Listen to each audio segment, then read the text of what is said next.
What is going on, everybody? How are we all doing? And welcome back to another very special player review on FIFA 17. Today, we're taking a look at another one of these incredible looking FUT birthday special cards. Today's the turn of Nani, who goes up to an 87 rated left winger. And like I said, this card looks incredible. If you do enjoy the review, as always, smash a massive thumbs up on it and don't forget to subscribe to the channel if you are new around here. But we're going to kick things off, as always, with the basic information. And for Nani, he's standing at 5 foot and 9 inches tall. He's got high to medium work rates, beautiful 5-star skill moves, and also a very strong 4-star weak foot as well. Looking at his top 5 in-game stats and his base card, like I've just mentioned, he's got up to an 87 left winger. His base card now looks something like this. He's got 90 pace, which is probably the most notable increase out of all his stats, 90 dribbling, 84 shooting, 85 passing, 70 physical, and 30 defending. And his top 5 in-games are 96 agility, 94 acceleration, 91 dribbling, 90 ball control, 90 curve, and he also comes with the injury prone,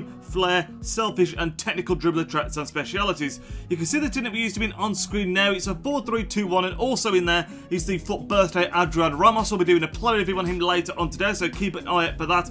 And Nani's return in the 5 games that we played with this team was very decent. It was 5 goals and 3 assists, but it could have been a lot better, because when I played these games, you'll see some of the games were super laggy. The servers were having a nightmare, and that meant that it was very hard to use the team as a whole, so the return could have been a bit better if it wasn't for the lag, but still, 5 goals and 3 assists is very decent.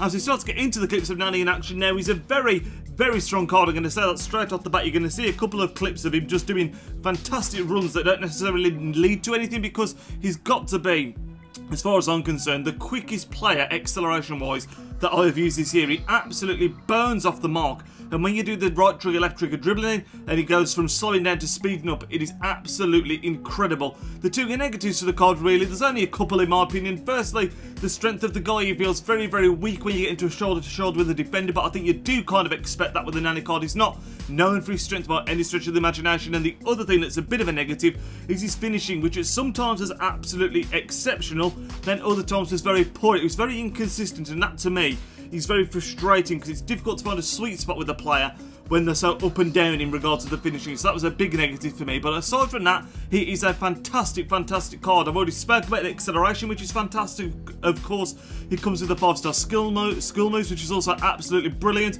Agility is insane, partnered up with his fantastic dribbling as well. He's fantastic to go on runs with. And to be honest, it's a bit of a for me, it's almost a negative, because you find yourself wanting to go on crazy runs all the time, and that's not necessarily the best thing to do. But the weak foot as well, 4-star weak foot, is also absolutely sensational, and as a whole, it really is an incredible card. On Xbox right now, he's going for 180,000 coins, which isn't cheap, but I will say, if you're after someone in that position and you can't quite afford Ronaldo, you can't quite afford Neymar, this guy is a definite alternative. And I think if you put a shooting card on him, like a chemistry style, it could definitely make his finishing a little bit better and perhaps take him up to the next level. But as it is, I'm going to be giving him an 8.8 out of 10. I thoroughly enjoyed the card.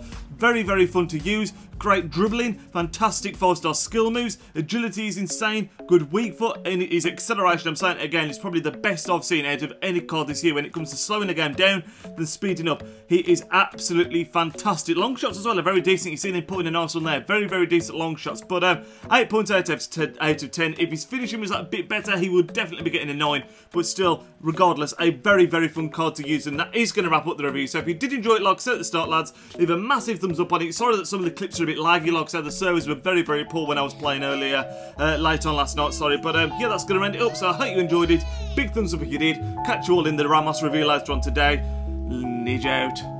Yo, he's Nidge, plays with big games, and player reviews are getting insane. He entertains while he elevates, his video quality resonates. On career mode, he got lots of vids uploading off, and he's rocking it. He's got the confidence in all his commentaries. Videos range, they often vary. Got need for speed and a road to glory. Just watching vids, and you know the story. The content is underrated, I'm understating, so don't ignore the like.